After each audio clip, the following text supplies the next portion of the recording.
Shalom, hari ini kita belajar tentang prakarya dan kewirausahaan. Dan untuk kelas 11, prakarya dan kewirausahaan ini yang dipilih adalah tentang kerajinan.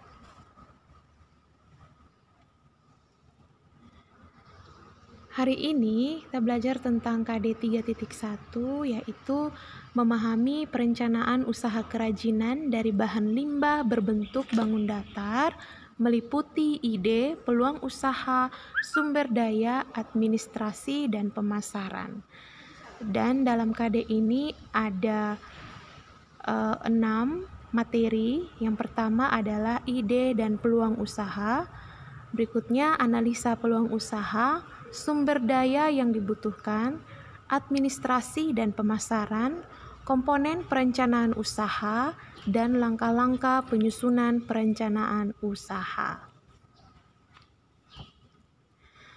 Nah, hari ini materinya yaitu tentang ide kerajinan dan peluang usaha, limbah, dan sebelum kalian mempelajari lebih lanjut tentang ide dan peluang usaha, kalian harus tahu dulu apa itu limbah.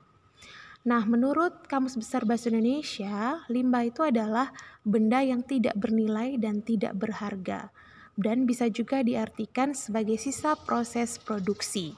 Sedangkan menurut Peraturan Pemerintah Nomor 101 Tahun 2014, limbah itu adalah sisa suatu usaha atau kegiatan. Limbah ini dia berbeda dengan sampah. Kalau sampah itu cenderung sebagai sisa buangan yang banyak dijumpai pada kegiatan rumah tangga. Sedangkan limbah itu biasanya identik dengan hasil buangan kegiatan industri. Sedangkan menurut Undang-Undang RI Nomor 18 Tahun 2008 dan Peraturan Pemerintah Nomor 18 Tahun 99 tentang sampah dan limbah, keduanya ini bisa dibedakan. Dari undang-undang tersebut itu dijelaskan bahwa sampah adalah sisa kegiatan sehari-hari manusia atau proses alam yang berbentuk padat.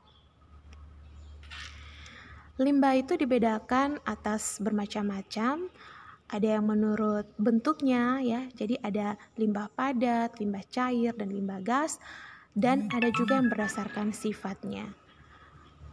Berdasarkan sifatnya itu dibedakan atas dua, ada limbah organik dan limbah anorganik.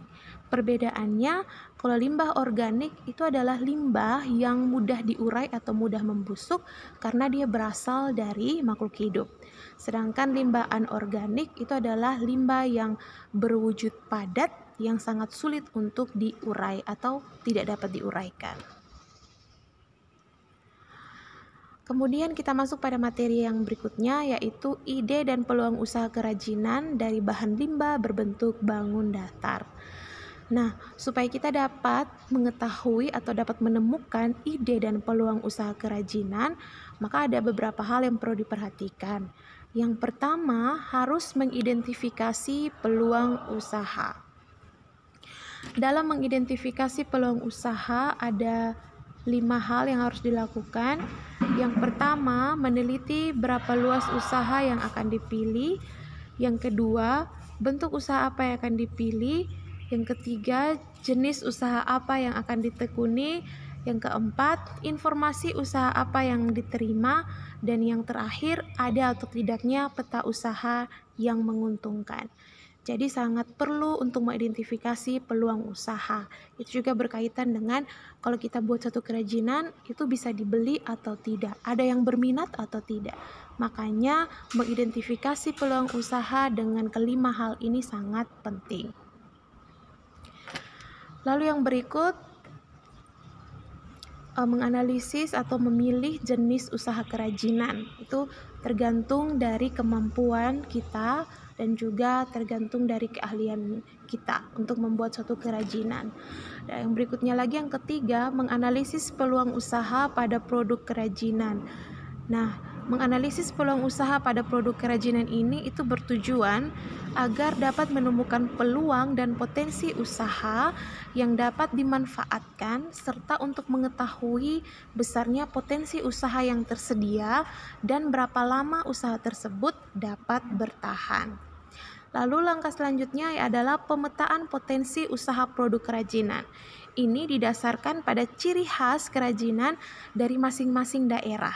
Dan pemetaan ini penting untuk mendorong pertumbuhan dan pemerataan ekonomi daerah. Jadi, misalnya saja kalau daerah Sumba ini itu potensi yang paling terbesar itu adalah kain tenunan.